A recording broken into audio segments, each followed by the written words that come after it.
స్వామి శరణమయ్యప్ప, స్వామి శరణమయ్యప్ప. 1968వ సంవత్సరంలో కొందరు రైల్వే ఉద్యోగులు రైల్వే క్వార్టర్స్ లో అయ్యప్ప స్వామి ఫోటోను ప్రతిష్ఠించి అయ్యప్ప భక్తి సమాజంగా ఈ పవిత్ర సేవకు నాంది పలికారు.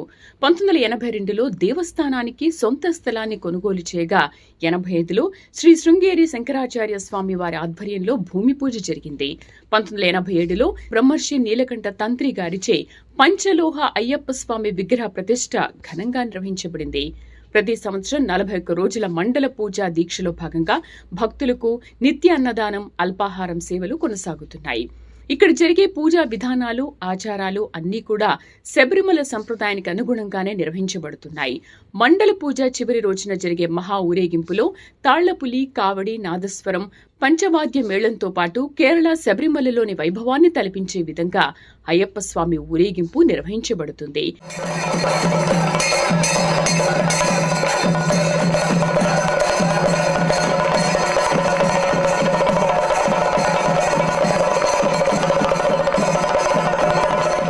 ఈ సంవత్సరం 57వ సంవత్సరంగా జరిగే మండల పూజ ముగింపు వేడుకలు భక్తుల సమక్షంలో ఘనంగా జరగనున్నాయి. స్వామి శరణం అయ్యప్ప. స్వామి శరణం అయ్యప్ప దేవస్థానం మెట్టిగూడ. 1968లో కొందరు రైల్వే ఉద్యోగులు ఒక ఫోటో పెట్టి ప్రారంభించిన అయ్యప్ప భక్త సమాజం అని 1976లో రిజిస్ట్రేషన్ చేయడం జరిగింది. ఆ తర్వాత 1982లో ఈ స్థలం కొనడం జరిగింది. అదేవిధంగా ఆ తర్వాత 1985లో మన శంకరాచార్య అయిన శృంగేరి శంకరాచార్య గారు అయిన వాళ్ళతో భూమి పూజ చేయడం జరిగింది. ఆ తర్వాత 1987లో పంచలోహ విగ్రహ ప్రతిష్టతో కంటరు బ్రహ్మశ్రీ నీలకంఠరు తంత్రి వారిచే పంచలోహ విగ్రహ ప్రతిష్ట చేయడం జరిగింది.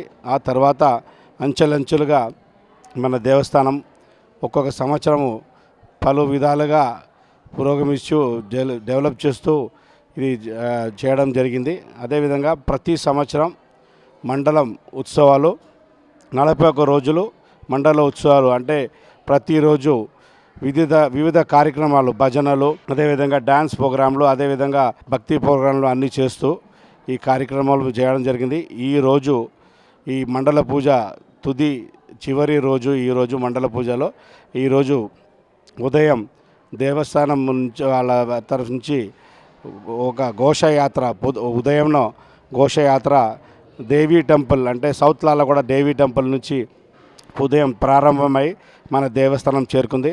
అదేవిధంగా ఇదే ఇంకొక ఊరేగింపు సాయంకాలం ఘోషయాత్ర చిల్కల్గూడ రైల్వే క్వార్టర్స్ నుంచి ప్రారంభమై చిల్కల్గూడ, సీతాఫల్ మండి, అదేవిధంగా కేశవనగర్ కాలనీ నుంచి దేవస్థానం 10 గంటలకు చేరుకుంటుంది. అదేవిధంగా ఈరోజు ప్రత్యేక కార్యక్రమంలో రాజన్ గురుస్వామి వారిచే భజన కార్యక్రమం ఉంటుంది. అదేవిధంగా నాదస్వర మేళం, అదే కేరళ సాంప్రదాయ వాద్యమైన పంచవాద్యం నాదస్వర మేళం కూడా ఈరోజు ఉంటుంది. అదేవిధంగా సాయంకాలం 6 గంటలకి దీపారాధనతో పాటు మహాకర్పూర జ్యోతి అంటే 108 కర్పూర జ్యోతులతో స్వామికి అతి ప్రియమైన అయ్యప్పకు అతి ప్రియమైన కర్పూర జ్యోతులు అర్పించబడతాయి. ఆ తర్వాత పుష్పాభిషేకం, ఆ తర్వాత భజన కార్యక్రమం ఉంటుంది. ఆ తర్వాత ఊరేగింపు వచ్చిన తర్వాత తాయంబగా మేళంతో పాటు దాని తర్వాత హరివరాసనం పాడి ఈరోజు 11 గంటలకి ఆలయం మూయబడుతుందండి.